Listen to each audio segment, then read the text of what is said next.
Everyone, আসসালামু আলাইকুম। Welcome back to my new another blog. কেমন আছেন সবাই?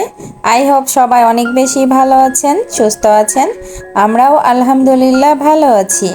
নতুন দিনে নতুন আরেকটি ডেইলি ব্লগ নিয়ে চলে আসলাম। আমি লাকি, ঢাকা থেকে বলছি। আজকে আমি আমার ব্লগটি সকালবেলার এই যে নাস্তা বানানো দিয়েই শুরু করলাম। আজকে ফাঁকিবাজি নাস্তা বানিয়ে নিচ্ছি, একদম সহজ নাস্তা। ঘরে ব্রেড ছিল না, ব্রেড থাকলে তো আরও সহজ হয়ে যেত। তো ঘরে যেহেতু আটা ছিল, আটা দিয়ে ভাবলাম যে যেহেতু আমার রুটি বানানো নাই, আমি কিন্তু সচরাচর রুটি বানিয়ে রাখি, ফ্রোজেন করে রাখি। সেই রুটি আর কি সকালে দু একটা করে ছেঁকে ছেঁকে খাই। তো রুটি যেহেতু ফ্রিজে নাই, ভাবলাম যে তাহলে এখানে একটু আটা গুলিয়ে নিয়ে রুটির মতো করে বানিয়ে নিই। তবে এটা আমি মাঝে মধ্যে করি। এই নাস্তাটা কিন্তু অনেক ভালো লাগে। তবে সানার বাবা খেতে চায় না, ও বলে যে পেঁয়াজ রসুন দিয়ে আরও কি কি যেন দিয়ে বানাতে বলে। আমার শাশুড়ি নাকি ওভাবে বানিয়ে খায়, কিন্তু ওইভাবে তো আমি কখনো বানাই নাই। এইভাবে আমার কাছে অনেক সহজ মনে হয়। যেহেতু গতকাল রাত্রে আমি সবজি রান্না করেছি 3-4 রকমের সবজি দিয়ে, তো সেই সবজিটাই আছে, এখন ওই সবজি দিয়ে আর কি এটা খাবো। আর ঘরে ডিম ছিল না, ডিম শেষ হয়ে গেছে। আমি ভাবছি যে ফ্রিজে মনে হয় আছে। আমার ঘরে কিন্তু আমি সব সময় ডিম রাখি। আমার মেয়েটাকে যেহেতু রেগুলার ডিম খাওয়াতে হয়, ওকে সিদ্ধ করে খাওয়াই, এজন্য ঘরে সবসময় ডিম থাকে। গতকাল রাত্রে মনে হয় সানার বাবা একটা ডিম মনে হয় পোস্ট করে খেয়েছে, আমার খেয়াল নাই যে ডিম শেষ হয়ে গেছে। এই তো আমার নাস্তা বানানো কমপ্লিট। এখন আমি টেবিলে সার্ভ করে নিয়েছি। এখন এই যে আমি কিন্তু সবার ভিডিও দেখছি আর আমার নাস্তাটা করে নিচ্ছি, আমার প্রিয় প্রিয় আপু ভাইয়াদের ভিডিও। তো এই যে এই নাস্তাটা কিন্তু মাঝে মধ্যে আমি করি, বেশ ভালোই লাগে। ডিম ভাজি দিয়ে অথবা মাংস দিয়েও খেতে অনেক ভালো লাগে। তো আজকে তো আর মাংস রান্না নাই, সবজি দিয়েই খেয়ে নিচ্ছি। সব সময় তো একরকম আর ভালো লাগে না, মাঝে মধ্যে একটু ঘুরিয়ে পেঁচিয়ে খেলে কিন্তু অনেক ভালো হয়। কোনো দিন আমি ভাত খাই, কোনো দিন রুটি খাই। আমার আসলে সকালবেলা খাওয়া দাওয়ার কোনো ঠিক নাই। তবে সকালবেলাতে একটু হেলদিযুক্ত খাবার খাওয়াই উচিত সবারই। সকালের খাবারটায় যদি একটা ডিম রাখতে পারেন তাহলে কিন্তু অনেক ভালো হয়। অনেকেই তো শুধু একটা ডিম খেয়েই সকালবেলা নাস্তাটা সেরে নেয়।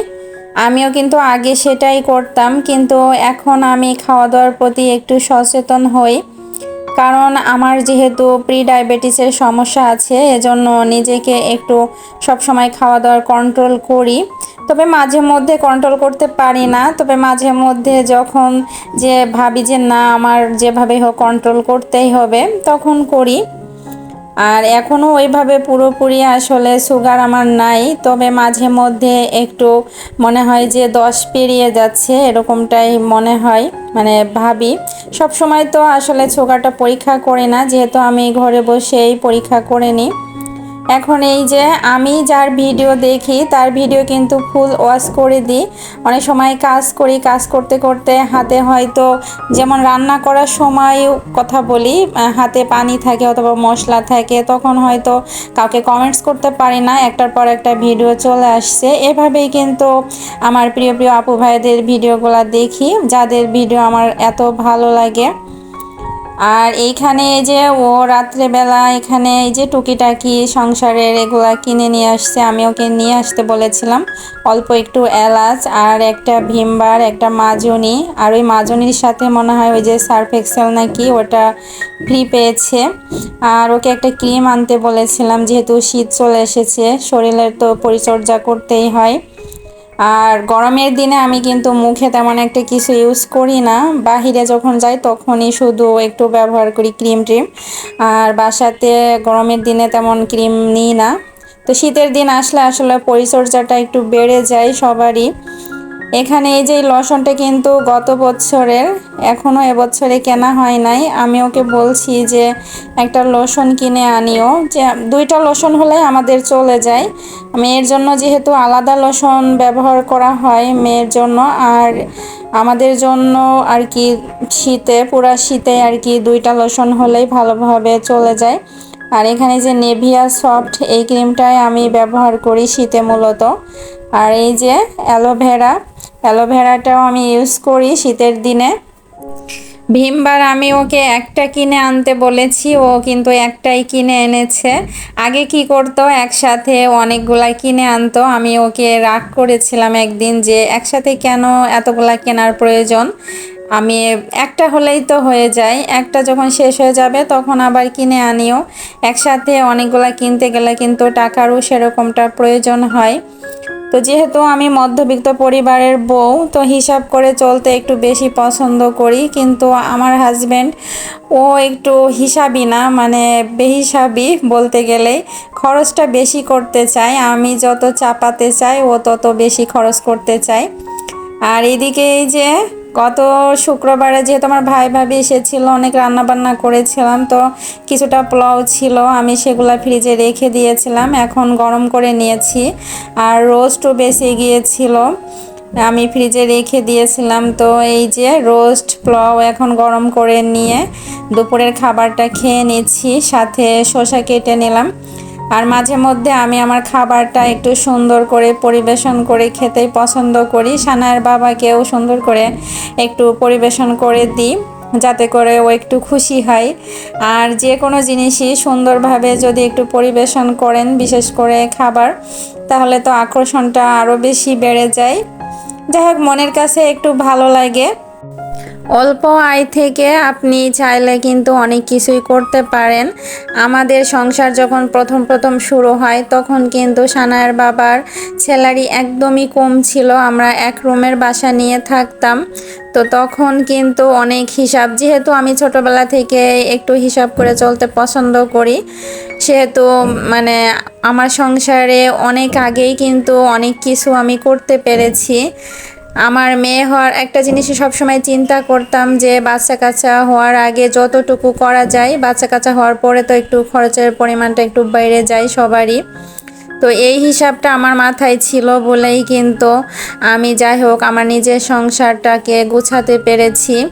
একটা সত্যি কথা বলতে কি, স্বামী স্ত্রী যদি উভয়ই মানে হিসাবের পরিমাণটা না করে বেহিসাবি হয়, তাহলে কিন্তু সেই সংসারে কখনো উন্নতি হয় না।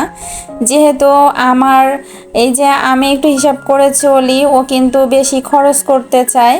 তো ওর মতো যদি আমিও খরচেরটা মানে বেশি করতাম, খরচের পরিমাণটা যদি বাড়িয়ে দিতাম, তাহলে কিন্তু কিছুই করতে পারতাম না। এজন্য স্বামী স্ত্রীর মধ্যে যে কোনো একজনকে, দুজনে যদি হিসাবি হয় সেটা তো আরও ভালো, আর দুজনে যদি হিসাবি না হয় তাহলে তো অনেক সমস্যা হয়। এজন্য একটু একটু করে সবাইকে হিসাবি হতে হয়। আমিও কিন্তু মানে অনেকটাই হিসাবি বলতে গেলে।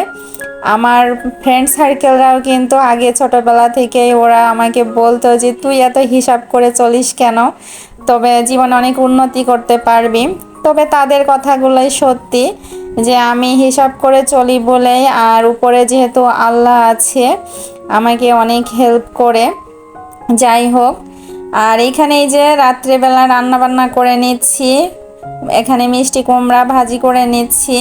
মিষ্টি কুমড়া ভাজিটা কিন্তু অনেক সুন্দর হয়েছিল, সানার বাবা অনেক পছন্দ করে মিষ্টি কুমড়া, এজন্য একটু ঘন ঘন কেনে। লাউ মিষ্টি কুমড়া ওর খুবই পছন্দের তরকারি। মাঝে মধ্যে ও আমার সাথে ইয়ার্কি করে যে আমি একটা হিসাবি বউ পেয়ে আমার অনেক ভালোই হয়েছে, আমার অনেক কিছু বেঁচে যায়।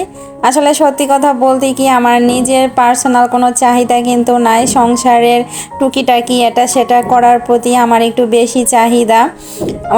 অনেকেই কিন্তু আমি দেখেছি যে আছে যে মানে স্বর্ণের প্রতি বা টাকা পয়সার প্রতি একটু বেশি চাহিদা থাকে, যে না করতেই হবে, কিন্তু আমার একটু চাহিদা বেশি আর কি সংসারের জিনিসের। এজন্য কিন্তু আমার সংসার জীবনের শুরু থেকেই কিন্তু আমার অনেক কিছু আমি করতে পেরেছি। সেটা কিন্তু যে আমার হাজব্যান্ডের স্যালারি বেশি ছিল সেটা না, ওর কিন্তু স্যালারি আগে একদমই কম ছিল। তারপরেও আমি নিজে চেষ্টা করেছি, অনেক কিছুই করতাম তখন, স্কুলে চাকরি, টিউশনি, এভাবে একটু একটু করে টাকা জমিয়ে আমি আমার সংসারের অনেক কিছুই করতে পেরেছি। আর ওর পাশাপাশি ওকে অনেক হেল্প করেছি। প্রত্যেকটা ওয়াইফেরই কিন্তু উচিত স্বামীদের পাশে একটু দাঁড়ানো, তাদেরকে হেল্প করা। যাই হোক, আজকের মতো আমি আমার ভিডিওটি শেষ করছি। নেক্সট ভিডিও নিয়ে চলে আসবো। নেক্সট ভিডিও দেখার আমন্ত্রণ রইল। আল্লাহ হাফেজ, আসসালামু আলাইকুম।